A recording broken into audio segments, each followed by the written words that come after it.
So this video is on Unit 10, Lesson 5 only. And it is only one lesson because it is the introduction to rational functions. So before we begin talking about rational functions, let's review what it means to be a rational number. So when you are a rational versus irrational, so when you're rational, it means that the number can be written as a fraction. So if you get a number that can be expressed as a fraction in some form, then it is a rational number. So even if it's the number like an integer like 7, 7 is rational because it can be written as 7 over 1. If you get an answer like pi, for example, pi is irrational because you can never take two numbers, divide them out to get exactly what pi is. The square root of 2, that's another irrational number because you can never write it as a fraction. So when you're working with rational numbers, the key there is fraction. It is written as a fraction, and you have to recall how to work with fractions, which is mostly where kids get stumped because they forget what to do when they have fractions. So with fractions, if you are adding or subtracting, you need common denominators. They have to be the same bottoms in order to then combine the tops. You leave the bottoms what they are. So if they both had a denominator of 6, then your answer will also have a denominator of 6. You would just combine the tops to get what goes on top. If you are multiplying, you don't need common denominators. You just multiply straight across. So you would multiply the tops together and multiply the bottoms together. You don't need the bottoms to be the same.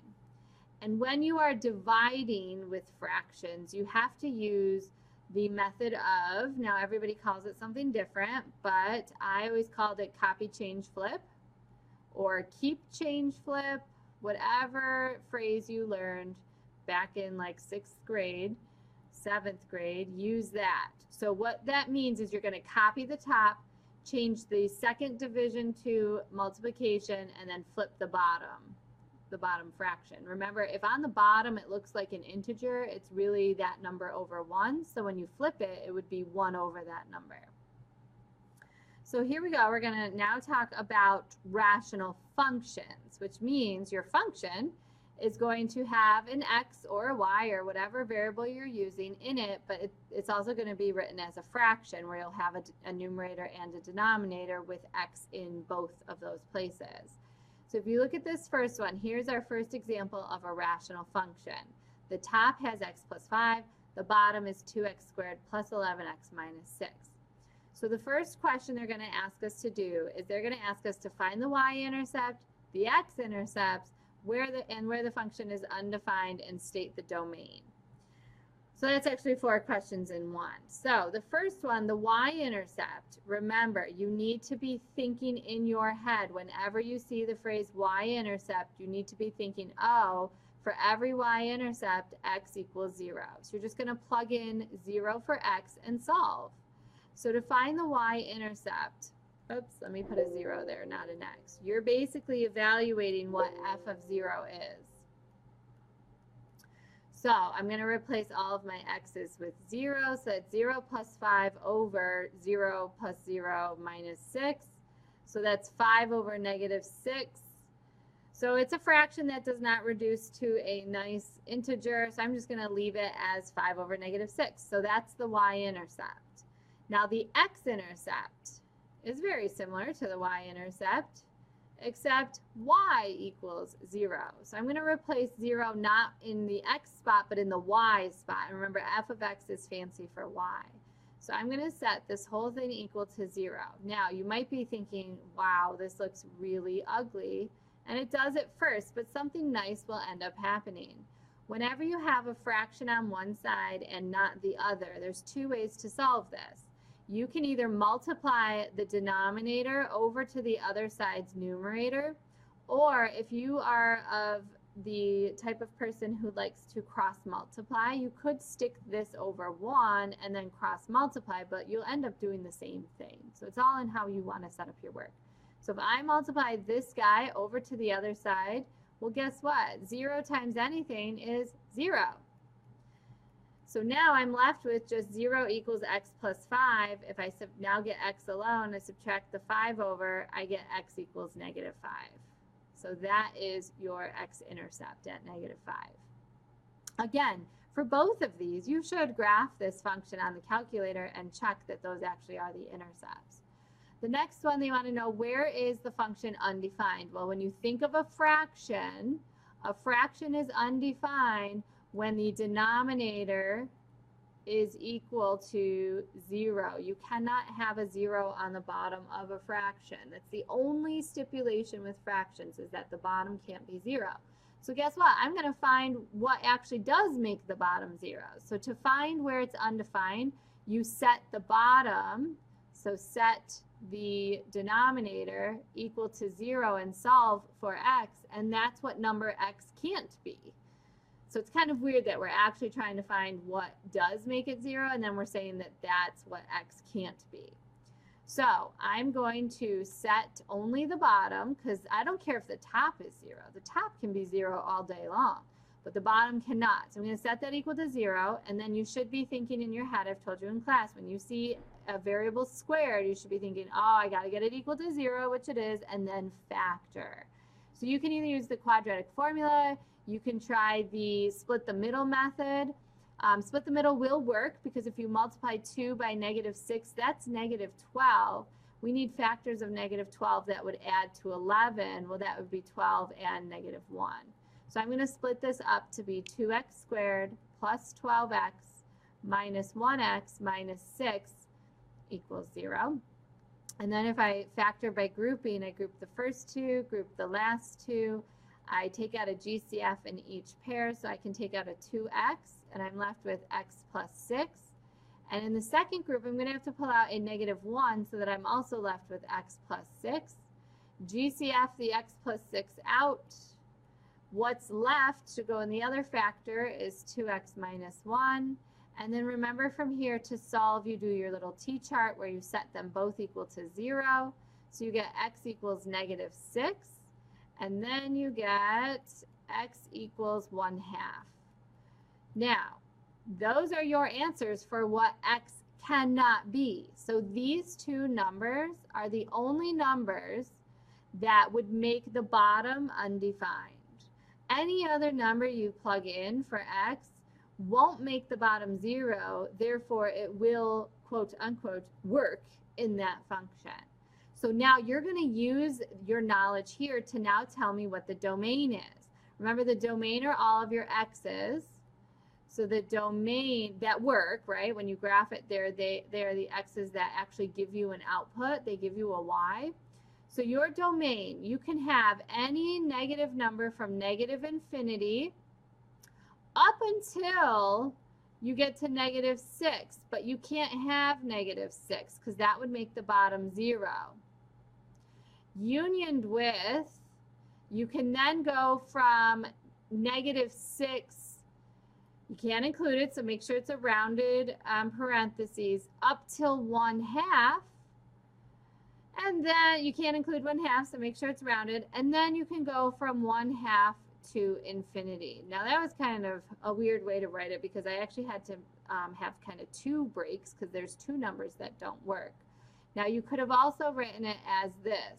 You could have said, squiggly brackets, because you could have done set builder. The domain are all the x's such that x can go from negative infinity to infinity, but x cannot be equal to negative 6, and x cannot be equal to 1/2.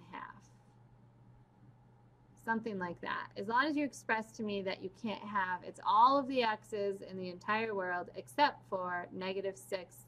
And don't forget, I forgot the union symbols, the big U's. Negative 6 and 1/2. Okay, compositions with rationals. It's the same process. It's just you have a fraction in one of your functions. You don't in G, which is nice, but you do have one in F. So if you forgot, by the way, there is a missing parentheses there on all of them. So those got cut off. But remember with compositions, you work, if they're written in parentheses, you work from the inside out. And if they're written with the little composition symbol that looks like a O, you work backwards. So for the first one we're going to do is we're going to evaluate G of -2. So I'm going to plug in -2 into G. So that would be 3 times -2 minus 2. So that's -6 minus 2 is -8. Now I take that answer and I then plug it in for F. So I'm going to find now F of -8. So that is 2 times -8 plus 1 all over -8 plus 5. Remember with fractions, just evaluate the top, evaluate the bottom, and then divide them out if possible. If they don't divide nicely into an integer, then just leave it as a reduced fraction. So that's -16 plus 1 is -15. And then -8 plus 5 is -3. That does divide it out into a nice integer of 5. So 5 would be your final answer. This one, so you would plug in 2 into G first. I'm going to start doing them kind of in my head and show minimal work. So G of 2, so that would be 3 times 2 is 6, minus 2 is 4. So then you're going to take 4 and plug it in for F. So F of 4, on the top you would get 8 plus 1, which is 9. On the bottom you would also get 9. 9 divided by 9 is 1. So that's your final answer. And now this one's the ugly one that everybody hates because your answer is going to have X in it because you're plugging in X. Well, if you plug in X into G, well, you know what that is. It's just 3X minus 2. Now you take what you got and you plug it into F. So I'm going to plug in 3x minus 2 into F. So this is where it gets a little ugly. So wherever I see an x in F, I have to replace it with 3x minus 2, and make sure you use your parentheses. So that's going to be 2 times 3x minus 2 plus 1 all over 3x minus 2 plus 5. I didn't put parentheses around that one because the only thing there was x, so I don't have to worry about distributing anything. So now on the top, I got to distribute my 2. So that is 6x minus 4 plus 1 all over. On the bottom, there's no distributing, but I can combine my like terms. So that's 3x plus 3. On the top, I can combine my like terms as well. -4 plus 1 is minus 3. So my final answer is 6x minus 3 all over 3x plus 3. Now, you might be thinking you're done, but technically you can simplify that a little bit. Because on the top, you can pull out a GCF of 3. So if I pull out a GCF of 3 on the top, I'm left with 2x minus 1. If I pull out a GCF of 3 on the bottom, I am left with x plus 1. Now you'll see the multiplication here between the number out in front and the parentheses, and you can simplify. You can divide the 3 and the 3 out to be 1. So your final answer, final reduced answer is 2x minus 1 over x plus 1. You cannot cross these ones out. They cannot be divided out because there's no multiplication there. There's subtraction in addition. So you can't reduce this any further. Remember, you can only reduce things that are being multiplied. Okay, inverses is kind of ugly for rational functions because when you switch x, there's multiple x's, that's why. So when you switch x with y to do inverses, here's what you're going to get. X equals y over y minus 2. Your job now is to get y alone, but you have 2 y's. So it's a little ugly, but it's not that bad. So step number 1 is to get rid of the denominator. We don't like fractions. We want to get rid of the denominator by multiplying him up to the other side. So I'm going to get x times y minus 2 equals y. So now the denominator multiplied over to the other numerator. And now I have to get y alone. So I'm going to distribute the x into the parentheses. So that's x times y minus 2x equals y. And now I'm going to move this y over to the left side and the negative 2x over to the right side.